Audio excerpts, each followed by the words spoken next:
Hey, and welcome back. We are now covering off Revelation chapter 10. I've got to say, this one is entitled The Little Book in My Bible, and I think it's one of my favorite chapters in Revelation because it's so supernatural, it's crazy. And I think that's what I love about it so much, that this message really reminds us that God speaks to us in the most amazing ways, and He spoke to two prophets thousands of years apart, and this is the moment where it all culminates, and that just blows my mind. So before we begin, I'm not going to give too much information about this one. We're going to keep it quite short and sweet. But just a reminder, again, there are going to be some cross references to other books. So please have a pen and paper ready and you'll be able to take note of those. So Revelation chapter 10. Again, chapter 10 is an introduction to the mid-tribulation period, and it is a transitional chapter.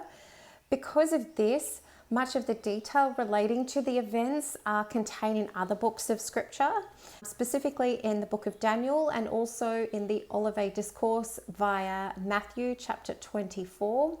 So we're going to kick off chapter 10, the little book, and it says, "And I saw another mighty angel coming down from heaven, clothed with a cloud." Speaking again of another strong angel or mighty one, it again references the archangel Michael, and we know that because whenever there is a reference to a strong or mighty one or a strong angel, it is in reference to Michael.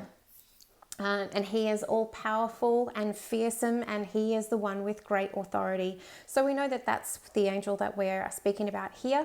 And it says he carries a book. This book is in the Greek is biblos, and this is translated to tiny scroll. Again, it references this in verse 2.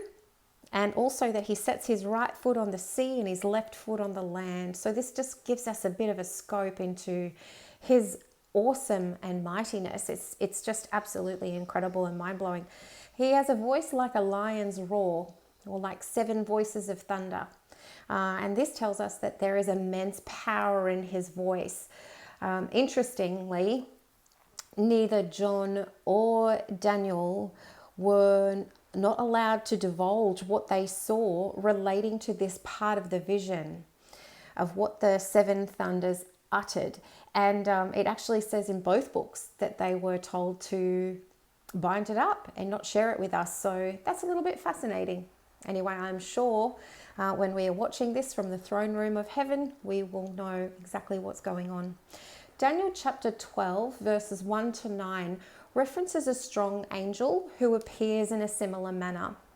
And as I said, Daniel was also told to seal up what he saw on a scroll. The angel is carrying Daniel's actual scroll from thousands of years earlier. And Matthew 24, verse 21 speaks to us about a great tribulation. This is the second half as explained by Jesus.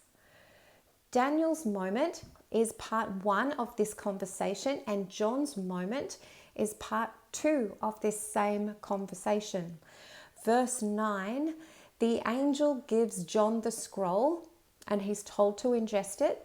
And while it tastes sweet, while it's actually good on the tongue, it makes him feel sick to his stomach.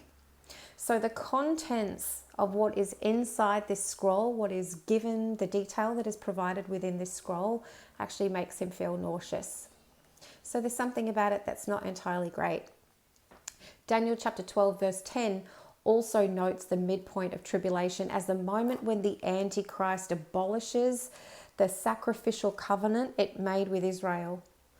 And there's also a note in Daniel that the time frame of the abomination of desolation is outlined for the very first and last time in scripture as 1290 days, not 1260 days as we have recorded.